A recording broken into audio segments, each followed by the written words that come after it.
For Pembina Valley Mental Health Week with Loadline, Morden Fire and Rescue, and the City of Winkler, we have Kelly Vipond with us. Kelly, welcome back. Thank you. Good to be here. We're excited to have you back, and we're excited to hear about these new things that are happening in schools called Sources of Strength. This sounds like a pretty neat program. It is a really neat program. So last year, a bunch of guidance counselors in Prairie Rose School Division got together and wrote a big proposal through the Teachers Idea Fund for engaging with Sources of Strength as a program over 4 years. And so we've started the training. This is a program that is essentially meant to be a suicide prevention program. But what it really is at the foundation is a comprehensive wellness program that follows a curriculum all the way from kindergarten to grade 12.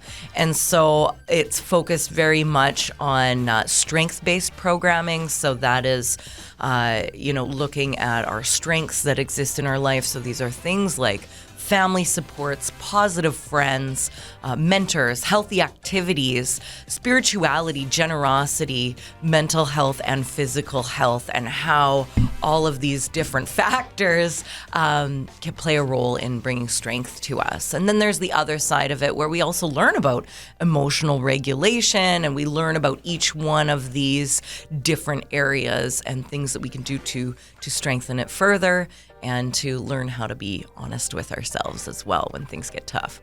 Absolutely. And so it's great that discussion is starting at a young age and moving forward, and that can kind of grow while a student goes through school. And so one thing we wanted to do is talk about, how can somebody else find their source of strength? Somebody's wondering, what would be my sources of strength? How would somebody find that or figure that out for themselves? Why don't we do it right now? Let's do it. Why don't we do it? Okay, so Ronnie, I want you to think a little bit about family supports that exist for you. If times get a little bit tough, you're feeling a little bit down, are there people in your family that you can think of who you would kind of put in that piece of the pie?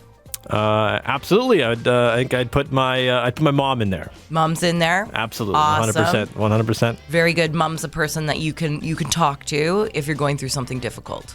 I think so, yeah. She likes to listen. Oh, that's awesome. Then you have a very special mom. That's great. 100%. So mom would go under family supports. Anyone else you can think of? I think most of my family. I know my dad is very much that way. He's a bit of a quieter guy, but I think he's also, he likes to listen. He would definitely listen to me. And then I have 3 great sisters that I count on too. Very blessed. Those are some sources I know those are my sources of strength for sure. I can look at them and think, okay, yeah, that's somewhere I can go to for sure. Okay, and so think about some positive friends that you might have who, kind of lift you up a little bit. That'd be my friends, that'd be Zach and Tim. My friends Zach and Tim. I'm going to shout them out here. Awesome. Way to go, Zach and Tim. We need you guys. They're positive guys, so they're good to have around. Can you think about some mentors that you've had over the years? Some mentors I've had over the years. People who kind of, they see that potential in you. They see the great things in you and all that potential, even when sometimes maybe you can't see it yourself. Can you think about people that have influenced you in that way? I think of Tyler Hildebrandt. I think of Tyler. He used to be, my program director here. Yeah. And so he saw a lot of great things and really encouraged me to kind of grow and do more and kind of push myself further, even though when I didn't, I didn't think I could or wanted to. That's awesome. Yeah. So those are all sort of like human resources for you, right? That when things get difficult, these are people that you could rely upon or connect with who might be able to help you out. So then think a little bit about healthy activities. Healthy activities. Yeah. Okay. What do you like to do? What do I like to do? Is good for you. That's good for me. I like to, in the summer, I like to cycle a lot. Oh, very nice. I do a lot of biking to work and back. I find that relaxing. In the wintertime, I know I don't have much of physical activity things that I'm like, I got to go outside and go and do this. Maybe, shoveling some snow, but other than that, gotcha. It's cycling in the summer for me, yeah. That's amazing. Yeah. That's amazing. So then maybe with sources of strength, there's always the other side of like, hey, maybe there's a little gap there. How can I explore things that are healthy, maybe outdoor activities. I heard cycling outdoors. Sure. Yeah. So what are some outdoor activities that I might be able to do, right? So like sources of strength is great because you can look at all these great things that I have available to me that have always made me feel better. But then also sometimes we look at it and we're like, oh, okay, well, maybe this is an area for development, right? Do you have anything that you do spiritually? And spiritually doesn't necessarily mean, religion-wise, although it definitely can be. Yep. It's people, places, and practices that lift your spirits. Do you have anything? For me, I think it's mostly about just connecting with people and getting together with a group of people, whether that is my family or it is my friend group. Sometimes I may not want to, but I know that when I get to a place where we're all together, it feels really good, and I find that that's always a big outlet for me. Amazing. Yeah. Good. And I'll think of acts of generosity, things where it connects you to something bigger than yourself. Okay. Something where, you're doing things for others. Maybe it's, maybe you're helping people out in some way. Can you think of, or maybe not people, right? It could be, but you're giving of yourself to other people.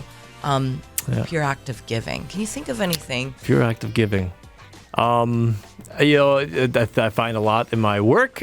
We do like, so we're about to go to I Love to Read Month. We talked about this, and I'm going to go to schools, and I get to, we did this with Classroom Month too. We get to really put some smiles on some kids' faces, and I find that it's always a good time when you showing up. Hey guys, we're here. We're gonna do something different, and they just get so psyched. Totally, that feels awesome. Little kids are great, right? They're so 100%, enthusiastic. yeah. And the other thing is, little kids don't hold back. Nope. If they are not feeling awesome, they will tell you what. And then they're feeling excited, they're gonna let you know too. So there's something really beautiful about that.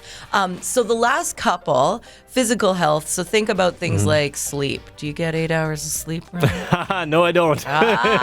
Okay. So, and I mean, it's different for everybody, right?